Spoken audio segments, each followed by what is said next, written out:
하나님의 전신갑주가 필요한 이유가 여기 있습니다. 그것은 악한 날에 쓰러지지 않고 싸움이 끝난 후에도 굳건히 서기 위해서입니다. 이제 여러분은 굳게 서서 진리의 허리띠를 띠고 가슴에 의의 흉배를 붙이십시오.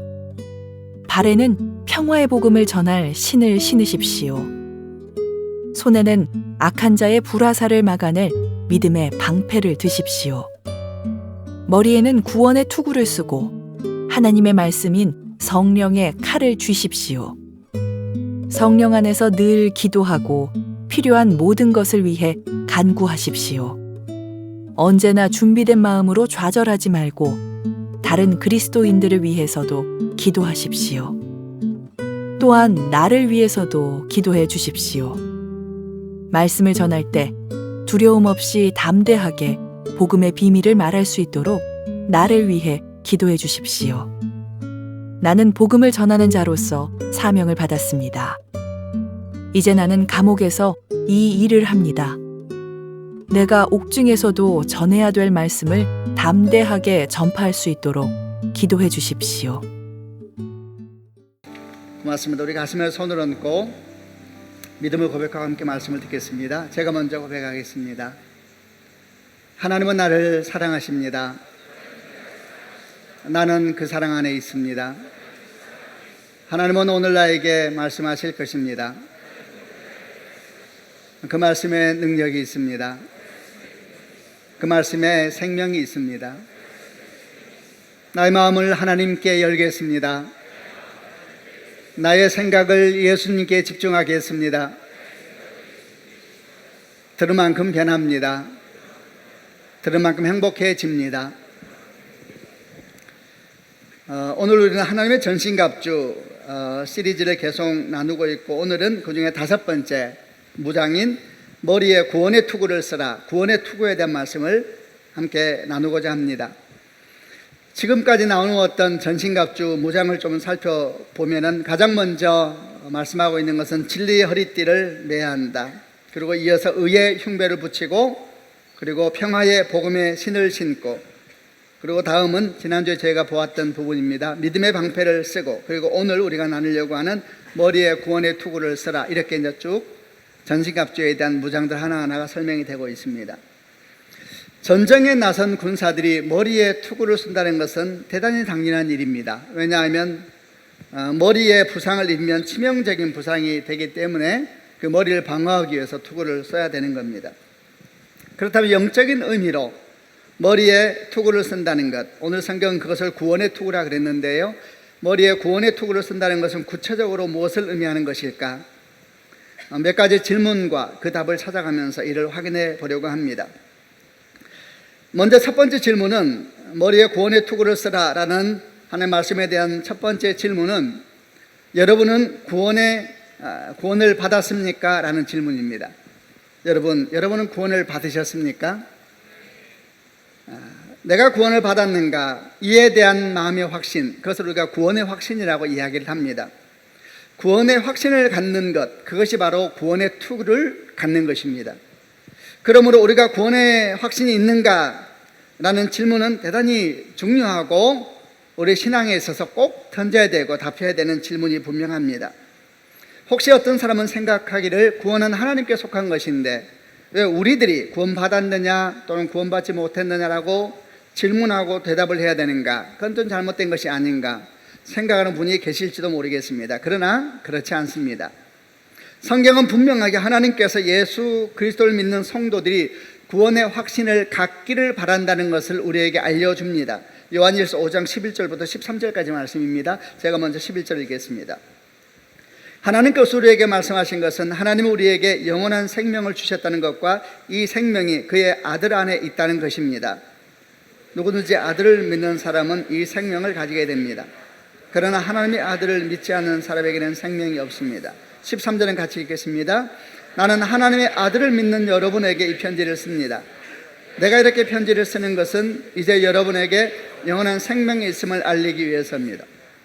사도 요한이 나는 하나님의 아들을 믿는 여러분에게 이 편지를 씁니다. 내가 이렇게 편지를 쓰는 이유는 여러분에게 영원한 생명이 있음을 알리기 위해서입니다.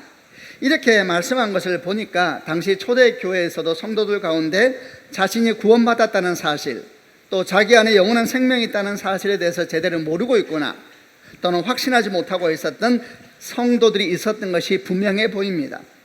그러다 보니까 나는 여러분에게 영원한 생명이 있음을 알리기 위해서 이 편지를 씁니다 라고 말씀하고 있는 거죠. 왜 사도 요한은 이 이야기를 소중하게 다루었겠습니까? 그것은 구원받았음을 아는 사람과 구원받았음을 알지 못하는 사람의 신앙생활은 너무나 큰 차이가 있기 때문에 그런 것입니다. 자신이 구원받았음을 아는 사람은 어떤 신앙생활을 하겠습니까? 그는 날마다 이런 질문을 하면서 주 앞에 설 것입니다. 나는 구원받은 사람으로서 이제 어떻게 살아야 할 것인가? 나는 하나님의 사람이다. 나는 하늘에 속한 사람이다. 그렇다면 내 인생의 목표는 무엇이 되어야 되고 내 인생의 꿈은 무엇이 되어야 할 것인가? 이런 질문을 가지고, 이런 기도 제목을 가지고 날마다 주 앞에 설 겁니다. 그러나 자신이 구원받았음을 잘 모르는 사람, 또는 불확실하게 알고 있는 사람은 또 어떤 신앙생활을 하겠습니까? 그는 날마다 구원받기 위한 신앙생활을 하지 않겠습니까? 구원받기 위해서 교회 다니고, 구원받기 위해서 기도하고, 구원받기 위해서 열심히 헌금하고. 여러분, 이 얼마나 조심스러운 생활입니까? 얼마나 하나님 눈치 보면서 살아야 하겠습니까?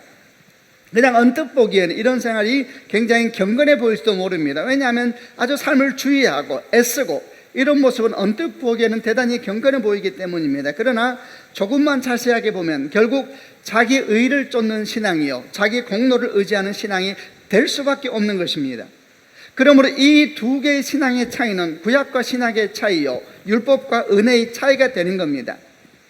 이를 생각할 때마다 제가 기억나는 이야기가 하나 있는데, 이 이야기는 항상 기억할 때마다 저에게 많은 생각을 하게 하는 이야기입니다. 양자를 들은 한 목사님 이야기입니다. 한 목사님이 계셨습니다. 가난하고 소외받는 사람들을 위한 사역을 많이 하셨는데, 그 중에 그런 와중에 양자를 3명이나 드리게 되었다 합니다. 할머니나 할아버지들이 키우고 있었던 손자, 손녀가 이분들이 돌아가시면서 목사님에게 부탁을 하니까 양자로 다 받아들이게 된 겁니다. 이 양자는 아주 어린 나이는 아니었고 초등학생 정도 나이였는데 그렇게 착했다고 합니다. 목사님 댁에 들어와서 얼마나 말을 잘 듣고 잘 자라주었는지, 자야지 그러면 TV 보다 말고 딱 TV 끄고 자고, 머리 감아야지 그러면 얼굴만 씻고 나오다가 다시 들어가서 머리 감고, 음식 남기면 안 되는 거야 그러면 밥 먹다가 숟가락 내려놔도 다시 숟가락 뜯고 나머지 다 먹고, 이렇게 참 말도 잘 듣고 잘 자라더랍니다. 그런데 어느 날 하루 문제가 생겼습니다. 친자식이 한 명이 있었는데 친자식과 양자 사이에 이제 대판 싸움이 벌어지게 된 겁니다. 둘이 막 싸우다가 친자식이 큰 소리 한번 내면서 소리를 질렀는데 그 소리와 함께 싸움은 끝났습니다. 친자식이 이렇게 소리 질렀습니다. 너 우리 집에서 나가. 그리고 싸움은 끝난 것입니다. 목사님이 방에 계시다가 그 소리를 듣게 됐습니다. 그리고 거실로 나와서 친자식을 불러서 정말 화를 내면서 이렇게 말했습니다. 다시는 내 집에서 내 자식을 나가라 나가지 마라 하지 마라. 다시는 내 앞에서 내 자식에 대해서 그렇게 함부로 말하지 마라. 굉장히 목사님 온유한 분인데 정말 화가 나서 그렇게 얘기한 겁니다. 근데 그 이후로 좀 이상한 일이 생기기 시작했습니다. 양자들이 말을 안 듣기 시작하는 겁니다.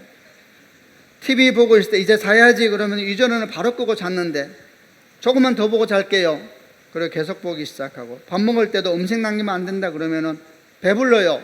그리고 숟가락 놓고 들어가 버리고, 머리 씻고 나오면 머리도 감아야지 그러면 내일 감을게요. 그럼 내일도 안 감고, 말을 잘 안 듣기 애들이 변하기 시작하더래요.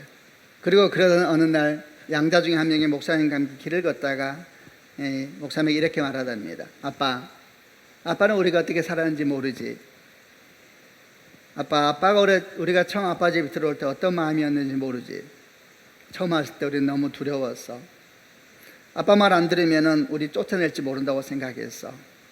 그래서 자라면 더 보고 싶은데 자는 척 했고, 음식 남기지 말라면 배부른데도 계속 먹었어. 아빠가 하라는 대로 했어. 근데 아빠 이제 알게 됐어. 아빠가 우리 안 쫓아낸다는 것을. 그 사건 이후로 이 양자들은 진짜 자식이 된 겁니다. 그러니까 항상 하라는 대로 하는 것이 아니라 싫으면 싫다고 하고 좋으면 좋다고 하고, 여러분 그게 자식이지 않습니까? 그렇지 않습니까? 저도 아이들이 있습니다. 만약 내 아들이 내 눈치 보면서 혹시라도 말 안 들으면 아빠가 나 쫓아낼지 몰라, 이런 생각하면서 살아간다면, 그래서 아빠 하라는 말 무조건 다 듣고 예 하면서 살아간다면 얼마나 불행한 일입니까? 그건 자식이 아닌 것입니다. 그리고 아버지인 저가 그런 아들의 마음을 알게 됐다면 그때 제 마음은 어떻겠습니까? 절망스러울 것입니다. 도대체 어디서 그런 걸 배웠단 말이냐, 통곡하면서 아파할 것입니다. 자, 여러분, 하나님은 어떠실까요? 하나님께 우리는 어떤 아들과 딸들이겠습니까? 하나님은 우리를 양자 삼기 위하여서 아들 예수 그리스도를 십자가에 못 박혀 죽게 하셨습니다. 논리적으로만 본다면 하나님께 우리는 아들 예수님보다 최소한 더 귀한 것입니다. 하나님 보시기에 우리는 말할 수 없이 존귀한 아들들인 것입니다. 아멘이죠. 그런데 만약에 그런 아들들이 언제 쫓겨날지 모른다고 생각하면서 항상 하나님 눈치 보며 산다고 생각해 보시길 바랍니다. 그래서 하나님이 더 좋아하시도록 더 큰 소리로 기도하고, 하나님이 더 기뻐하시도록 더 성경 많이 읽고, 하나님이 더 좋아하시도록 더 열심히 교회 다니고 헌금하면서 그렇게 산다고 생각해 보시길 바랍니다. 그래서 어떻게 하든지 하나님 마음에 들어서 구원받아야 되겠다, 어떻게 하든지 쫓겨나지 말아야 되겠다, 이렇게 생각하면서 신앙생활 한다고 생각해 보시길 바랍니다. 그리고 그런 마음을 아버지 하나님께서 아셨다면 어떤 마음이 드시겠습니까? 여러분, 정말 마음이 낙심될 것입니다. 말할 수 없이 슬플 것입니다. 하나님께서 이렇게 말씀하지 않겠습니까? 도대체 누가 내 자식들에게 나를 그런 아버지로 가르쳤단 말이냐? 도대체 누가 나와 내 아이 사이를 이렇게 만들어 놓았단 말인가? 여러분, 이런 하나님의 마음이 느껴져야 되는 것입니다. 마태복음 7장 9절로 11절에 너희 중에 누가 아들이 떡을 달라면 돌을 주며 생선을 달라면 뱀을 줄 사람이 있겠느냐? 너희가 악할지라도 좋은 것으로 자식에게 줄 줄 알거든 하물며 하늘에 계신 내 아버지께서 구하는 자에게 좋은 것으로 주지 않겠느냐? 아멘. 누가 아들이 떡을 달라면 돌을 주겠으며 생선을 달라면 뱀을 주겠느냐? 너희가 악할지라도 좋은 것으로 자식에게 줄 줄 알면서 하물며 하늘에 계신 너희 아버지가 구하는 자에게 좋은 것을 주지 않겠느냐? 아멘이죠. 로마서 8장 35절 이하의 말씀에 누가 우리를 그리스도의 사랑에서 끊으리요? 환난이나 공고나 박해나 기근이나 적신이나 위험이나 칼이라. 38절 이하에 내가 확신하노니 사망이나 생명이나 천사들이나 권세자들이나 현재일이나 장래일이나 능력이나 높음이나 깊음이나 다른 어떤 피조물이라도 우리를 우리 주 예수 그리스도 안에 있는 하나님의 사랑에서 끊을 수 없으리라. 아멘. 여러분, 구원의 확신은 무엇입니까? 나는 하나님의 자녀라는 확신입니다. 아멘. 하나님 나를 결코 버리시지 않는다는 확신입니다. 하나님 나를 항상 돌보시고 지킨다는 확신입니다. 여러분, 이런 확신이 분명할수록 때로 인생에 어둠이 오고 고난이 온다 할지라도 그리스도 안에서 이 또한 선한 뜻이 있으리라. 아멘. 합력하여 선을 이루리라. 이런 믿음이 딱 생기는 것입니다. 이런 믿음이 믿음을 낳는 것입니다. 주를 향한 믿음이 견고할수록 세상을 향한 주의 뜻을 믿는 믿음이 생기는 것입니다. 이런 확신이 분명할수록 우리는 구원의 투구를 가진 군사가 되는 것입니다. 그러므로 모리의 구원의 투구를 서라. 첫 번째 질문은 당신은 구원받았습니까? 만약 당신이 구원받았다면 당신은 구원의 투구를 가진 것입니다. 이렇게 말할 수 있다는 것입니다. 두 번째 질문을 하겠습니다. 자, 그럼 이제 우리는 구원의 확신만 굳게 가지고 있으면 되는 것인가? 구원의 확신을 가지고 있으면 구원의 투구가 있다 그랬으니까 그럼 내가 구원의 투구 다 가지고 있는 거 아닌가? 이렇게 질문해 볼 수가 있습니다. 답은 아니라는 것입니다. 구원의 확신만 굳게 가지고 있으면 되는 거 아닙니다. 제대로 된 구원의 확신을 가지고 있어야 됩니다. 아멘. 왜냐하면 거짓된 구원의 확신이 너무나 많이 있기 때문에 그런 것입니다. 여러분, 거짓된 구원의 확신은 차라리 구원을 모르는 것보다 위험한 것입니다. 모르는 것은 배우면 되는 것이지만 거짓된 구원관을 가지고 있으면 대단히 힘든 것입니다. 왜냐하면 거짓된 구원관은 반드시 거짓된 확신으로 이어지기 때문에 그렇게 힘든 것입니다. 여러분, 이단이 그런 것입니다. 이단은 끊임없이 거짓된 구원관을 가르치고 거짓된 확신을 가르치도록 가르칩니다. 여러분, 그래서 확신으로만 본다면 확신이라는 측면, 그런 감정적인 상태, 의지적인 상태, 이런 확신으로만 본다면 사실 이단에 속한 사람들이 우리보다 훨씬 더 확신에 가득 차 있습니다. 그렇기 때문에 자기 모든 재산과 삶을 거기에 다 갖다 바치는 것입니다. 왜? 확신이 있으니까 다 갖다 바치는 것입니다. 여러분, 확신이 구원을 보장하는 것이 아닙니다. 우리에게 정말 필요한 것은 바른 확신, 바른 구원관을 가져야 되는 것입니다. 그럼 바른 구원관은 어떤 구원관입니까? 바른 구원관은 구원에 대한 바른 믿음을 갖는 것, 구원에 대한 바른 믿음을 갖는 것이 바른 구원관을 갖는 것입니다. 구원이란 무엇입니까? 구원이란 라틴어로 리뎀티오, 영어로는 리뎀션이라는 영어를 씁니다. 이 단어의 뜻은 뭐냐면 잃어버린 무언가를 되찾는다라는 뜻이 있습니다. 구원이라는 것은 잃어버린 뭔가를 되찾는 것이 구원인 것입니다. 그래서 구원이 필요한 사람은 누구인가? 뭔가를 잃어버렸다는 것을 아는 사람이 구원이 필요한 것입니다. 그러므로 만약에 아무것도 잃어버린 것이 없다라고 생각하는 사람은 그에게는 구원이라는 단어 자체가 성립할 수가 없는 것입니다. 그러므로 누군가 구원을 원한다라고 말한다는 것은 그는 자신이 뭔가를 잃어버렸다라는 것을 말하고 있는 것입니다. 우리는 무엇을 잃어버렸습니까? 이 질문의 답을 찾기 위해서는 원래 우리는 무엇을 가지고 있었는가? 원래 우리는 어떤 존재였는가에 대해서 알아야 합니다. 원래 우리는 어떤 존재였습니까? 원래 우리는 하나님의 형상을 따라 만들어진 존귀한 존재였습니다. 아멘. 원래 우리 안에는 하나님이 계셨습니다. 우리는 하나님이 계셨습니다. 하나님의 호흡, 하나님의 영이 우리 안에 있었습니다. 우리 안에는 참된 생명이 있었습니다. 우리 안에는 참된 빛이 있었습니다. 우리에게는 하나님의 마음과 하나님의 열정과 하나님의 꿈이 있었습니다. 우리는 그 하나님의 위임을 받아서 세상을 다스리도록 세움을 받은 존재였던 것입니다. 이것이 원래 우리의 모습입니다. 아멘이죠. 그런데 죄가 들어오면서 이 모든 것을 우리는 다 잃어버렸습니다. 하나님을 잃어버렸습니다. 우리는 하나님으로부터 단절되었습니다. 모든 관계는 깨어졌습니다. 땅은 가시와 엉겅퀴를 내고 모든 피조 세계는 혼돈으로 빠져들었습니다. 우리는 두려움과 수치심 속에서 하나님을 피해 어둠 속으로 숨었습니다. 삶은 고통이 되었습니다. 가장 기뻐해야 될 생명의 탄생에서부터 결혼과 일에 이르기까지 삶은 고통이 되었습니다. 마침내 하나님께서 우리에 대해서 말씀하십니다. 너는 흙이니 흙으로 돌아갈 것이다. 우리는 먼지가 되고 말았습니다. 우리는 무의미가 되었습니다. 우리는 다 잃어버렸습니다. 여러분, 이것이 죄의 결과인 것입니다. 이 죄의 결과, 여기에서부터 구원의 이야기는 시작되는 것입니다. 아멘. 아까 여러분에게 말씀드린 것처럼 만약에 누군가 지금 제가 여러분에게 설명드린 원래 우리 모습을 받아들일 수가 없다면 그 사람에게 구원의 이야기는 시작될 수가 없는 것입니다. 그는 잃어버린 것이 아무것도 없기 때문에, 되찾아야 될 것도 없기 때문에 구원이 그에게 필요하지 않은 것입니다. 우리는 여기서 구원에 이르는 첫 번째 믿음을 보게 됩니다. 그것은 내가 다 잃어버렸습니다 라는 고백입니다. 나는 파산하였습니다. 나는 생명을 잃어버렸습니다. 나는 빛을 잃어버렸습니다. 나는 하나님이 없습니다. 여러분, 이것이 구원에 이르는 첫 번째 믿음입니다. 이 믿음은 또 무엇을 의미합니까? 나는 하나님을 잃어버렸습니다라는 의미는 또 말은 무엇을 의미합니까? 나는 회복되기 원한다는 고백이기도 합니다. 나는 하나님을 잃어버렸습니다. 나는 회복되길 원합니다. 이런 것을 우리는 회개라고 표현을 합니다. 회개는 무엇을 의미합니까? 회개는 단순히 후회하는 마음이 아닙니다. 자신이 잘못되었음을 알고 멈추고 돌이키는 것이 회개인 것입니다. 여러분은 회개합니까? 예, 저는 회개합니다. 주님, 저는 제 인생이 잘못되었습니다. 저는 영적으로 파산하였습니다. 저는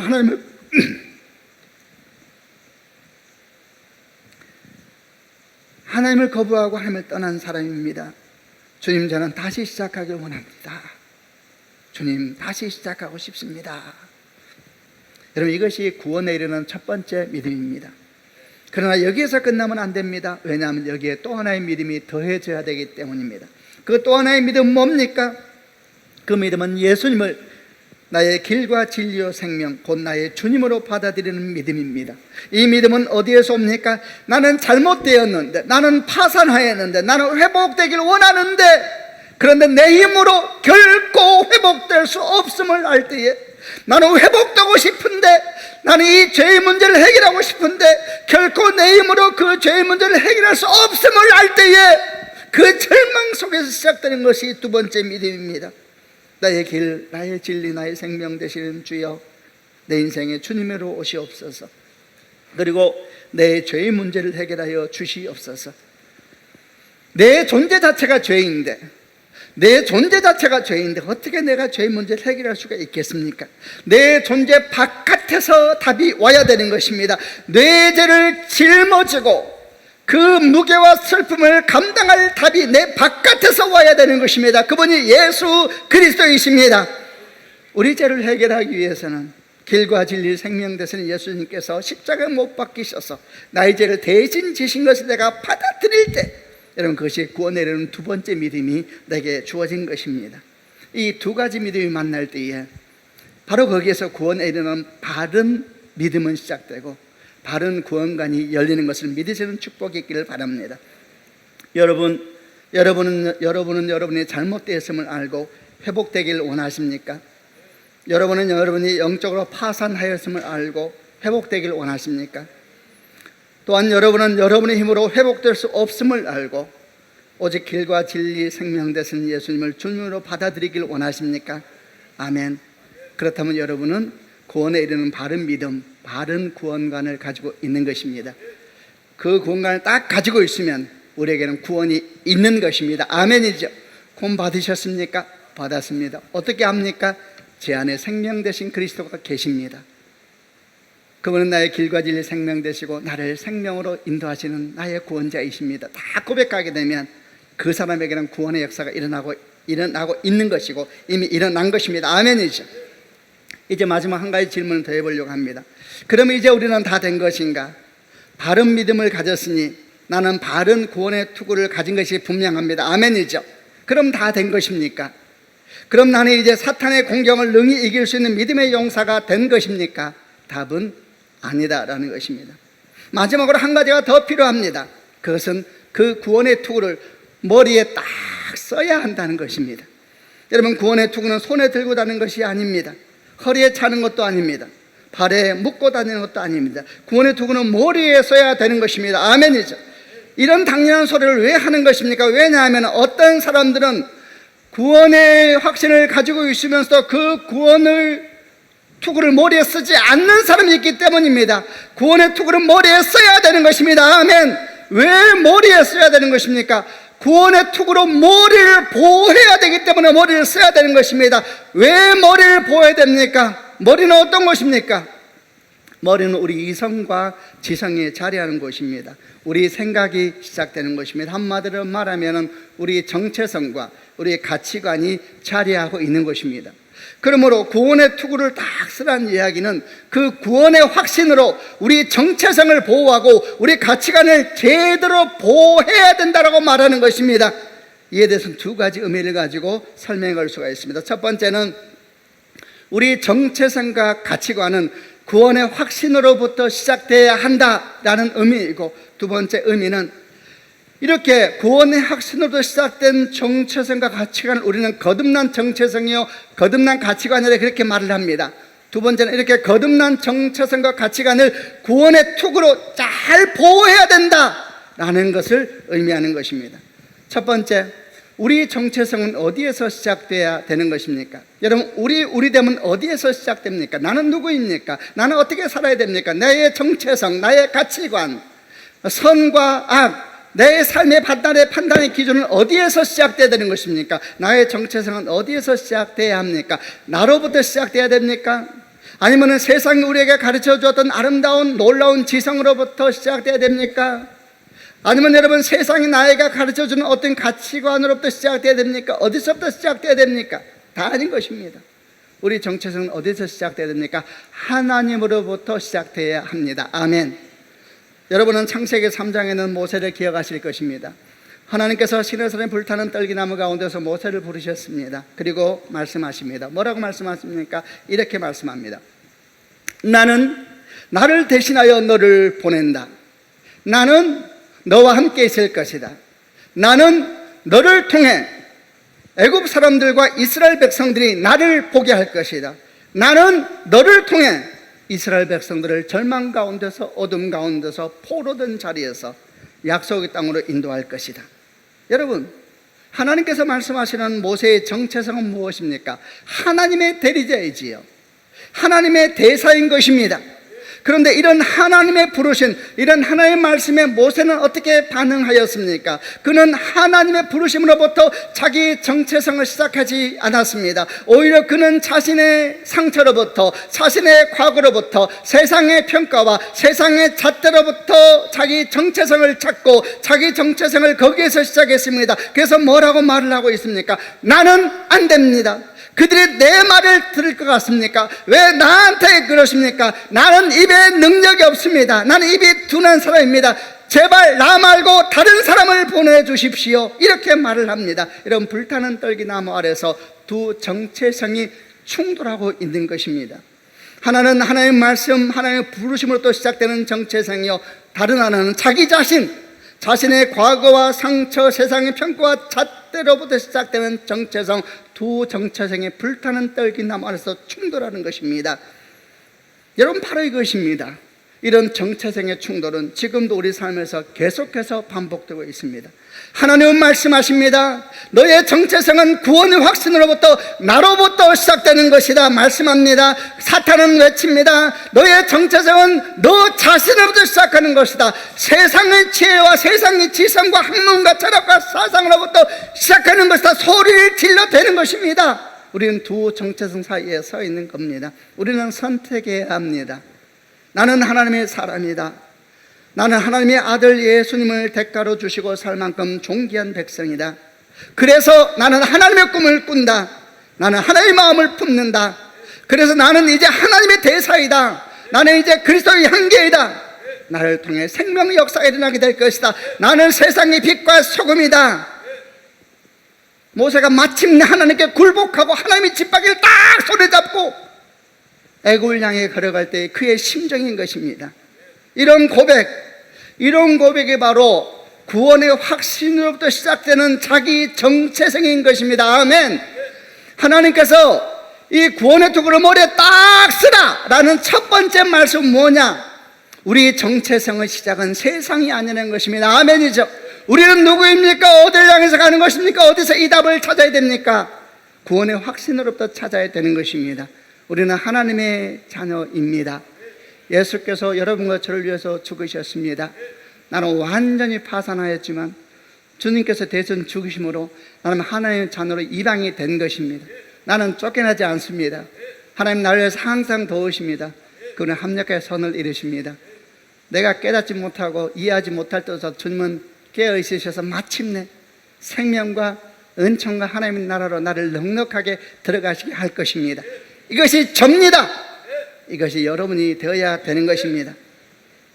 또 한 가지 구원의 투구를 머리에 쓰라는 의미는 이렇게 거듭난 정체성, 이렇게 거듭난 가치관을 구원의 확신으로 날마다 보호해라 라는 것입니다. 날마다 보호해야, 네 머리를 보호하라. 네 머리 안에 지금 거듭난 정체성이 들어있잖아요. 우리가 지식까지 새롭게 하시고 우리 지성도 새롭게 하나님의 역사가 우리 머리에 들어있는데 이걸 다 구원의 투구로 보호해라.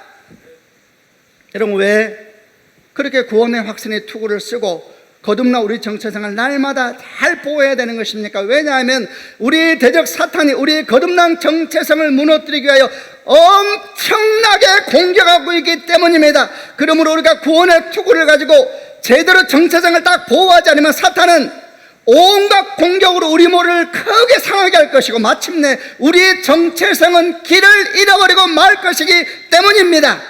그러면 사탄은 우리 정체성을 무너뜨리기 위하여서 우리 모를 향하여 엄청난 공격을 해대고 있습니다. 엄청난 공격을 해대고 있는 것입니다. 사람의 힘과 능력으로 이길 수가 없는 엄청난 공격을 우리 정체성을 무너뜨리기 위해서 엄청나게 쏟아대는 것입니다.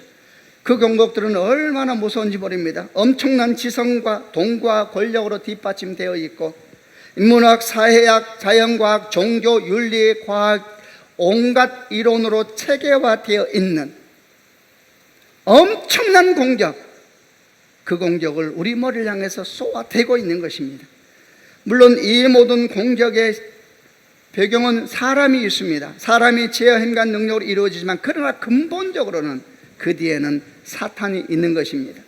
그들은 얼마나 많은 공격들을 우리 머리를 향해서 하고 있는지 모릅니다. 우리는 원숭이의 후손이다. 동성애는 선천적으로 가지고 태어나는 것이기 때문에 자연스러운 일이다. 우리는 아무런 목적 없이 수십 년 세월 속에서 우연히 존재하게 된 것이다. 네가 하고 싶은 거 하고 살아라. 네가 좋아하는 것 해라. 그게 자유고 해방이다. 인권은 모든 가치보다 소중한 것이다. 이 땅의 모든 것은 다 사람의 행복을 위해 존재하는 것이다. 엄청난 공격들이 쏟아지는 것입니다. 언뜻 들으면 대단히 합리적이고 옳은 것 같습니다. 게다가 매력적이기도 합니다. 왜 매력적입니까? 우리 안에 숨겨놓았던, 감춰놓았던 욕망을 정당화시켜주고 격려해주기 때문입니다. 이제 사람들은 이런 표현들이 정확하게 무엇을 의미하는 것인지, 이런 표현들이 사실인지 아닌지에 대해서는 더 이상 관심이 없습니다. 그저 이 표현이 내 마음에 드는지, 내 느낌에 잡고 내 마음에 들면 오케이인 것입니다. 왜냐하면은 그걸 바라본 우리의 머릿속에 또 다른 매력적인 언어가 우리를 향해 들어오고 있기 때문입니다. 네 감정에 충실해라. 그것이 정직한 것이다. 여러분 보십시오. 이렇게 우리의 거듭난 지성, 거듭난 정체성과 거듭난 가치관을 무너뜨리기 위한 사탄의 공격은 이렇게 멋지고 이렇게 매력적이며 이렇게 지혜로운 모습으로 우리에게 쏟아지고 있는 것입니다. 창세기 3장이 떠오르지 않습니까? 여자가 그 나무를 본 즉 먹음직하고 보암직하고 지혜롭게 할 만큼 탐스러웠더라. 여자가 먼저 그 열매를 따서 먹고 자기와 함께 있는 남편에게도 주니 그도 먹었더라. 창세기 3장 이후로 우리의 지성과 우리의 가치관을 깨뜨리기 위한 사탄의 공격은 한 번도 멈춘 적이 없었던 것입니다. 특별히 2000년 전에 우리 주 예수께서 오셔서 주의 십자가로 말미암아 우리의 정체성을 완전하게 거듭나게 한 이후로 이런 사탄의 공격은 더욱더 치밀하고 강조하게 이어져 오고 있는 것입니다. 그리고 이를 통해 사탄은 대단히 실제적이며 놀라운 결실을 거두어오고 있습니다. 많은 그리스도인들이 이런 공격 앞에 거듭난 정체성을 포기하고 세상의 정체성으로 갈아입고 있기 때문입니다. 더 무서운 것은 이런 공격으로 말미암아 성경적인 정체성을 잃어버린 그리스도인들이 여전히 교회에 다니면서 자신을 거듭난 그리스도인이라고 소개하고 말하고 생각한다는 것입니다. 그리고 그들이 가진 세상적인 정체성을 교회 안에서 그리고 교회 바깥에서 이런 모양 저런 모양으로 아주 설득력 있게 흘러보내고 있다는 사실입니다. 이제 창조주 하나님을 말하면 비웃음거리가 되었습니다. 하나님이 한 남자와 여자를 만드시고 한 남자와 한 여자의 만남으로 가정은 시작되고 이를 통하여 건강한 자녀가 생산되고 양육된다고 말하면 시대도 모르고 인권도 모르는 어리석은 사람으로 치부되어 버리게 되었습니다. 이 땅에 있는 모든 것은 상대적인 것이기에 땅에 있는 것을 소망을 가지면 안 되며 절대적으로 변하지 않는 오직 하나님만이 우리 소망이 되어야 된다라고 말하면 광신적인 믿음을 가진 사람으로 그렇게 취급되어 버리는 것입니다. 자, 여러분, 사도 바울이 성령을 감동을 따라서 머리에 구원의 투구를 써야 합니다. 머리에 구원의 투구를 써야 합니다 하는 말씀이 얼마나 중요하며 긴급한 일인지가 느껴져야 되는 것입니다. 대단히 중요하며 긴급한 일인 것입니다. 머리에 구원의 투구를 써라. 거기서부터 네 인생의 정체성을 시작하고 거듭난 정체성을 보호해야 된다. 사탄은 끝없이 너를 무너뜨리기 위해 지금도 온 힘을 다하고 있다 말씀하고 있는 것입니다. 여러분은 구원을 받았습니까? 구원을 받았다면 그 구원의 투구를 손에 들고 있습니까? 아니면 머리에 쓰고 있는 것입니까? 구원의 투구를 머리에 딱 쓰시기를 바랍니다. 그 구원의 확신으로부터 우리의 정체성을 시작하게 되면 나는 누구입니까? 나는 하나님의 사람입니다. 내 꿈은 뭡니까? 그리스도 안에 있습니다. 내 꿈은 그분의 영광을 보는 것입니다. 그 구원의 확신으로 거듭난 정체성을 보호하고 거듭난 가치관을 보호하고 있습니까? 보호하십시오. 깨어나야 합니다. 주의 영광이 여러분과 함께 하시기를 바랍니다. 기도하십시다. 가슴 한번 손을 얹기를 바랍니다. 사랑하는 성도 여러분, 오늘 하나님은 우리에게 구원의 투구를 머리에 써야 한다. 시급한 일이고 아주 중차대한 일이라는 것을 느끼게 합니다. 여러분은 구원 받으셨습니까? 아마 대부분은 구원은 받으셨으리라 생각합니다. 아니면 혹시 여러분 가운데 아직 구원의 고백이 없는 분들이 있지는 않습니까? 다 눈을 감고 한번 가슴에 손을 얹고 주 앞에 기도하십시다. 하나님 아버지, 내 인생은 파산하였습니다. 그러나 나는 잘 참으로 회복되기를 원합니다. 나는 힘과 능력이 없습니다. 나의 길과 생명이 되시는 예수 그리스도시여, 내게 오셔서 나를 주 예수 하나님 앞으로 회복케 하여 주시옵소서. 나의 구원자가 되시고 나의 주님이 되시옵소서. 나는 주 예수 앞에 다시 시작되길 원합니다. 이런 믿음의 고백, 구원의 고백을 드리기 원하는 분들은 가슴에 손을 얹는데, 이미 했던 분들도 다른 분들을 도와주는 마음으로 가슴에 같이 한번 손을 얹고 주 앞에 기도하십시다. 내 삶의 주권자가 되시옵소서. 내가 주 앞에 구원자로, 구원받은 자로, 구원의 확신을 간 자로 굳게 살길 원합니다. 구원받은 백성으로 오늘부터 인생을 살길 원합니다. 고백하며 선포하며 언신하며 하나님께 기도하겠습니다.